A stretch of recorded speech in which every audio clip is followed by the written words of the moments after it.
As a leader of a team, it's also your responsibility to elevate the rest of the guys. You have to get them emotionally to want to be better. You have to get them to an emotional space where they wake up every morning driven to be the best version of themselves. And in practice, for me, it was a chance to drive them, to challenge them. And this is where you have to know your teammates.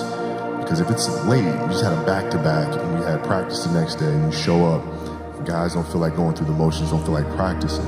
It's important to know each and every one of them individually, personally, because then you know what nerve to touch. And if practice is more intense and harder than a Game 7 will be, then a Game 7 will be easy. But if it's not, then that's when teams start folding and capitulating. I think the best way to prove your value is to work, is to learn, is to absorb, to be a sponge. But you always want to outwork your potential. As hard as you believe you can work harder than that. And that's what I tried to do when I first came in the league. But basketball is such a direct competition sport. That competitive nature, the work ethic, and curiosity.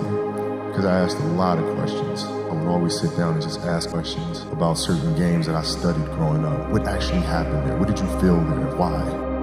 I always dreamed as a kid that it was possible to score 80 or 90 or 100. I always just had a dream. Sometimes you lay down in bed and you visualize things. I'd imagine playing for the Lakers, and I'd imagine what the uniforms look like. I'd imagine where we'd be playing, and the smell of the arena and all sorts of stuff. And I would see myself, getting hot.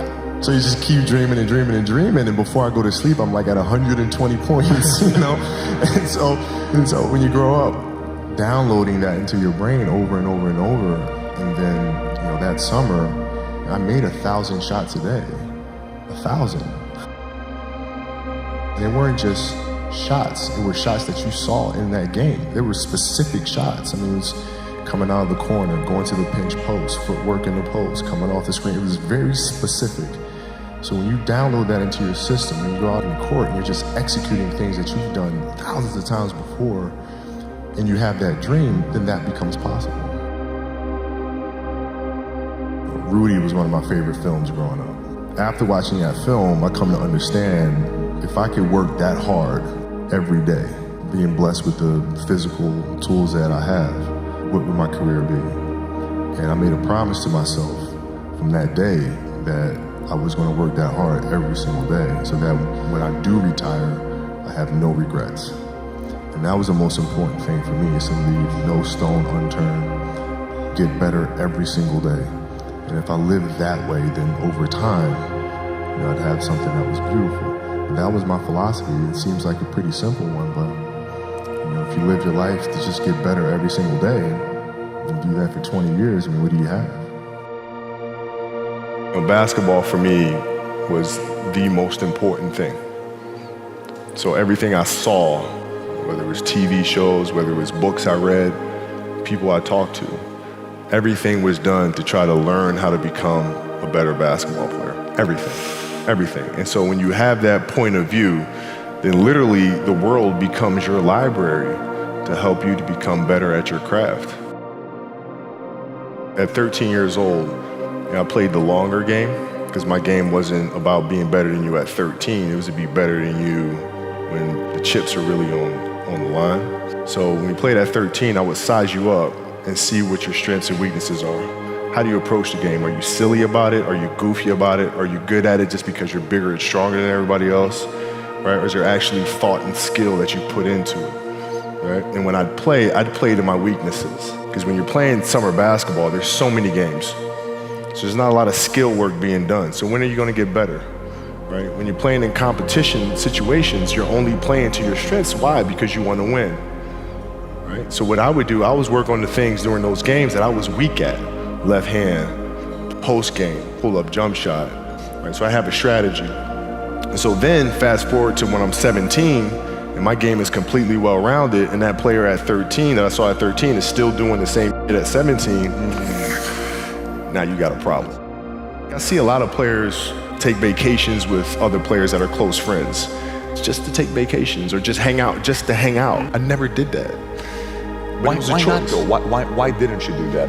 Well, because when I retire, I didn't want to have to say, I wish I would have done more. I don't want that.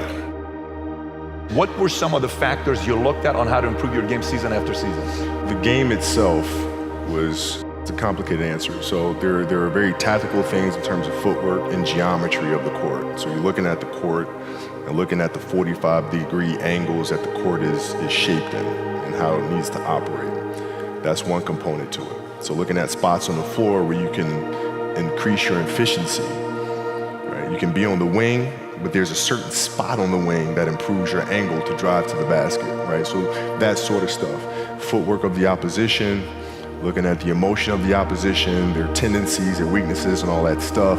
Understanding the momentum of the game, how to create momentum shifts, where momentum shifts come from, all this sort of stuff. And then studying outside of that, right? Looking at different industries, looking at conductors, looking at writers, looking at actors and how they get into character, and then how do they keep themselves in that mental space. So looking at different industries, looking at nature itself, and learning from that and how you can incorporate that into the game. Man, it's a lot of studying. What is the conversation like with your wife and kids to say, listen, this is what I'm doing? How did that conversation go? Well, with the kids, it's different. So like the communication with our children is that Pops is working hard.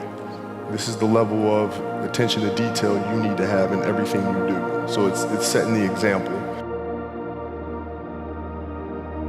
Same thing with my wife. My wife's a stay-at-home wife. It's the hardest job, man. So she works really hard at that. I mean, it's, and so her attention to detail with that as well are examples for our children. And then for my wife, it's, she's as competitive as I am. So she's like, listen, man, if you're gonna be out here training 8 hours a day, if you're gonna spend 9 months out of the year away from your family, you better win the championship. But it's a balancing act, and that's the thing that's important, is understanding that we have to have so much energy.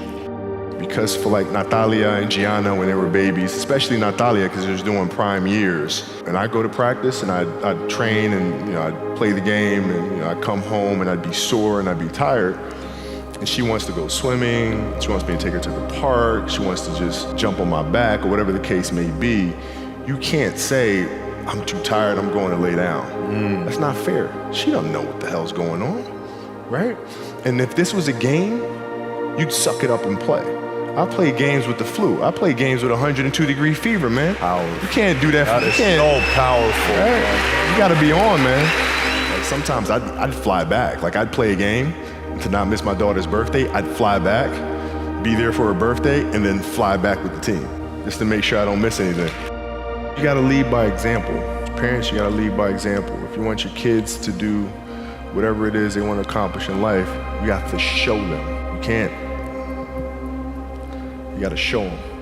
And that's what I tried to do. Competitiveness inside was like, no, I'm gonna do something in the next 20 years that is better than these last 20. What I have to do now is make sure that the people that we bring in, these obsessives that we bring in, are challenging themselves to do the best job that they think they can do. That's what I'm there for, is for them to constantly look in the mirror and self-assess and challenge themselves. If we have a project and you're saying, okay, I can do that, that's not the project we want. The projects that say, I don't know if I can animate that. I don't know how to write that story. I don't know how to do that. Those are the things we want, because through that curiosity, you'll reach a level that you didn't think was possible. What is your recruiting approach? So if you're sitting down with me, I'm somebody you really want me on the team. What's your approach to recruiting? You want first place, come play with me. You want second place, go somewhere else. The Mamba mentality simply means trying to be the best version of yourself. That's what the mentality means. It means every day you're trying to become better. And it's a constant quest. It's an infinite quest. So starting at the age of 2, when I first started playing the game, and on and on and on, I always asked questions. I always tried to get better every single day. At 2, I could dribble a basketball. I could shoot a basketball on the Nerf hoop at the house. And I would go to practice with my father. I would observe my father. I'd sit and watch games with him. I just constantly looked for things to learn from. Very observant. I think the greatest fear you face is yourself, because we all have dreams, and it's very scary sometimes to accept the dream that you have. And it's scarier still to say, okay, I want that. It's scary because you're afraid that if you put your heart and soul into it and you fail, then how are you going to feel about yourself, right? So being fearless means putting yourself out there and going for it. No matter what, go for it. Not for anybody else, but for yourself. My goal has changed drastically as I got older. It's like as a kid, I said, I want to be the best ever. Right? And now you go through your life and everything you do is try to be the best ever, be the best ever, be the best ever. And as you get older, you start understanding that those things are very superficial things. Right? And everybody has a different opinion about it. No matter what you do, I can win 20 championships. There's always an opinion on who's the best. Everybody has different opinions. And so I started really kind of understanding maybe that's not the important thing. Maybe the important thing is to how do we as a team grow? How do I help my teammates be better? So that was the first change for me. And then as I got older still, it became more about how are you inspiring others, right, to find themselves. That is the ultimate championship. So won 5 championships, that's great. Another team won a championship this year. Team's gonna win a championship next year. Those things come and they go. But what stays is how do you use your passion and use that to inspire somebody else to create their passion? And then how can they pass that on to the next person? That is true success. Dreams, they should be pure. I think a lot of times when we're born into this world, we actually wind up going backwards. And it seems like the more we mature, the more responsible our dreams become. And the more governors we put on ourselves and our ability to dream. So it's not a matter of pushing beyond your limitations or expectations. It's really a matter of protecting your dreams, protecting your imagination. That's really the key. And when you do that, then the world just seems limitless.